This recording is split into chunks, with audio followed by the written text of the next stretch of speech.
also, I think there have been a number of different people we've hired over a period of time. One of the former board members of Swift, a gentleman, Marcus Treacher, joined our team to run all of customer success. And, this was, a former board member from Swift coming over and saying, hey, we don't think Swift's going to be necessarily a solution to really unlocking this Internet of Value. These are, marks along the journey. Competition has clearly been a good thing for Swift. I think that I do think what has happened at GPI is a big step forward. For 40 plus years, we had a construct around how cross-border correspondent banking worked. It worked, but it had a lot of limitations. We're seeing that move forward. But I think it's a step forward when you're switching from kind of, if I may, horse and buggy to, hey, can we make the horse and buggy go faster? Sure, but if we can actually just move to a Ferrari, let's do that. So you've said before that you think there's a world where Ripple could take over Swift. Well, I've also said I thought there was ways we could work with Swift. Can I show your face or no? Yeah. Hi, we're here at CBOS, and this gentleman is taking his time to answer a couple questions about blockchain and if it's going to be implemented in the banking system. So can you let us know how Swift is going to use blockchain for sending money? I'm not sure how Swift is going to do it, but for sure they will. It's on its way, and we are doing trials on it. Very good. And do you know about on-demand liquidity and DLT? Yes. Okay, and do you know about a company called Ripple, and are they being used? Ripple, yes, of course we do. Oh, wow, that's amazing. Do you know about bills of lading, going to bills of e-lading in the UK? No, we are not involved on that. Okay, but do you know about it? Yes. Being used on the blockchain? Yes. Trading is going to be on the blockchain? We had listened about it, but we are not involved in it right. at the moment. Are you connected with Ripple in any way, a partner with Ripple? Not yet. Not yet.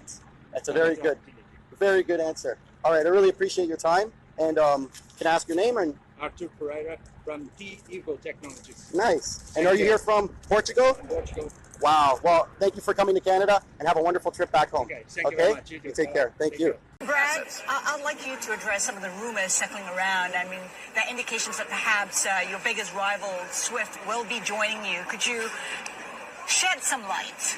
Well, look, Swift is owned by the banks, and we are here to help the banks. We feel like blockchain technologies are a massive step function forward in terms of how correspondent banking has historically worked. The technologies that banks use today that Swift developed decades ago really hasn't evolved and kind of kept up with the market. And so we feel like we're here to help the banks. Swift is owned by the banks. There have been opportunities where maybe there's partnership opportunities. We haven't been able to bring those to fruition, but we're going to keep focusing on solving the customer problem. Swift said not that long ago they didn't see blockchain as a solution to correspondent banking. We've got well over 100 of their customers saying that they disagree. So strictly internet rumors, yes? Just to clarify. Rumors. There's lots of rumors, and I'm hesitant to comment on any rumor because if you comment on the false rumors, then you have to comment on the true rumors, and so you just avoid all of them. Is there a possibility that Ripple could take over Swift one day? Well, I think what we're doing and executing on a day-by-day basis is, in fact, taking over Swift, in that we've now signed up well over 100 banks. Some of the largest Swift-enabled banks in the world are now using Ripple's technology.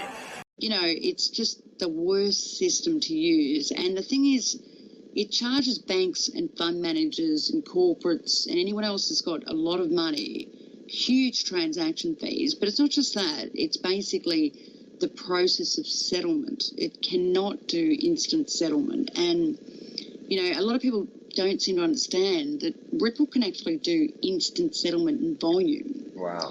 And straight away with any currency, not just currency. Mm-hmm. They could do it with any sort of, asset, whether it be property, whether it be collectibles, any sort of asset. And, no other cryptocurrency can do that. I mean, it's not just that. I mean, they have the capability of, going into competition with Ethereum. Swift is the preeminent messaging system for the financial industry, which covers, say, payments, FX, trade, in terms of securities, etc., Nostra reconciliations, etc. What we're looking with the crypto, though, is where Swift would have a store and forward system for most of its payment transactions, where you need service level agreements that in a certain time I will do something if the payment turns up at a certain time during the day.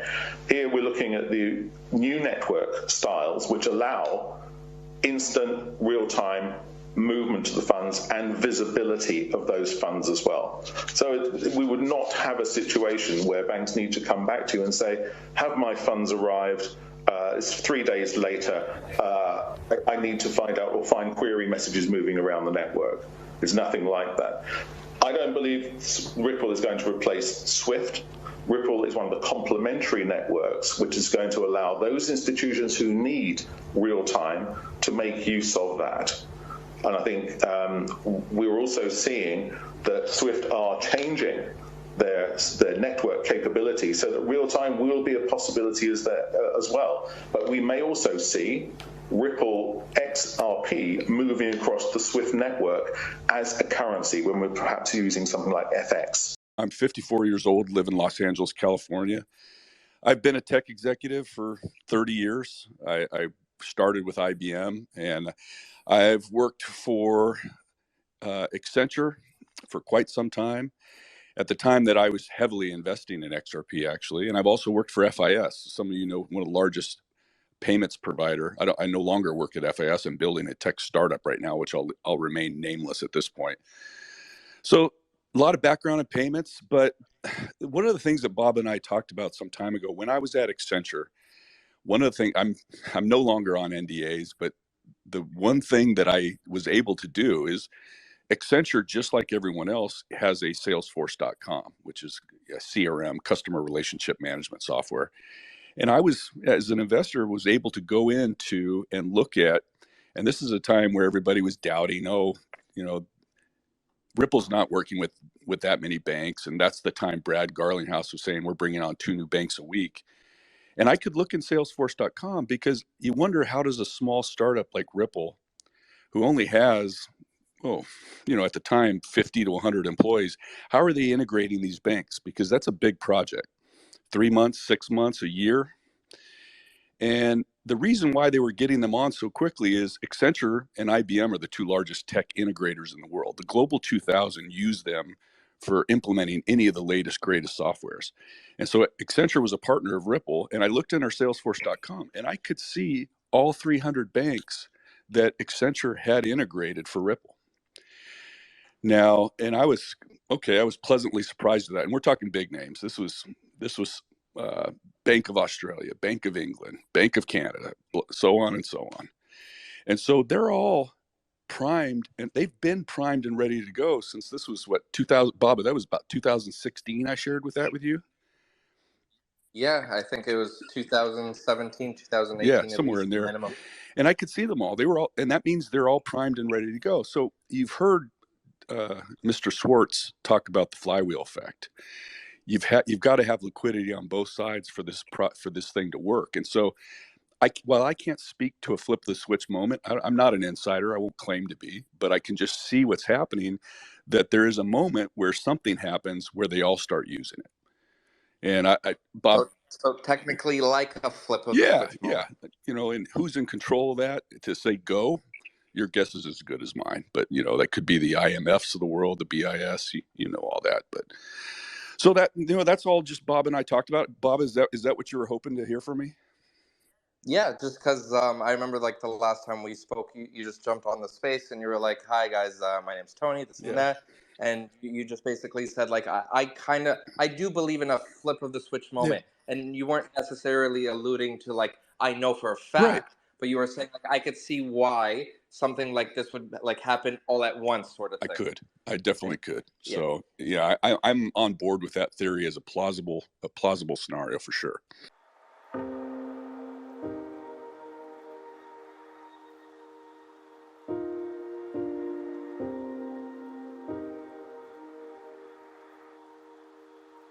Once upon a time, the world of interbank payments was dominated by SWIFT, the global messaging network that connects banks and financial institutions. However, a new technology emerged, Ripple, and slowly but surely, it began to disrupt the industry. Ripple's blockchain-based platform allowed for near-instant and low-cost cross-border payments without the need for intermediaries. It also provided enhanced security and transparency, making it an attractive option for banks looking to improve their payment systems. As more and more banks began to adopt Ripple, its popularity grew, and it soon replaced SWIFT as the predominant interbank payment network. The benefits of Ripple's platform were simply too great to ignore. As Ripple became more widely adopted, the use of its digital asset XRP in the company's on-demand liquidity (ODL) product began to increase. ODL enables banks and financial institutions to use XRP as a bridge currency to facilitate cross-border payments, reducing the cost and time involved in such transactions. With banks using XRP and ODL, demand for the cryptocurrency increased, driving up its price. Institutions began buying XRP in large quantities to ensure they had enough liquidity to facilitate their payments. Investors also took notice, recognizing the potential of Ripple's technology to revolutionize the financial industry. They began buying up XRP in large volumes, causing its price to skyrocket even further. As Ripple continued to gain traction, it became clear that the financial industry would never be the same. The traditional methods of cross-border payments were being replaced by a faster, more efficient, and more secure system.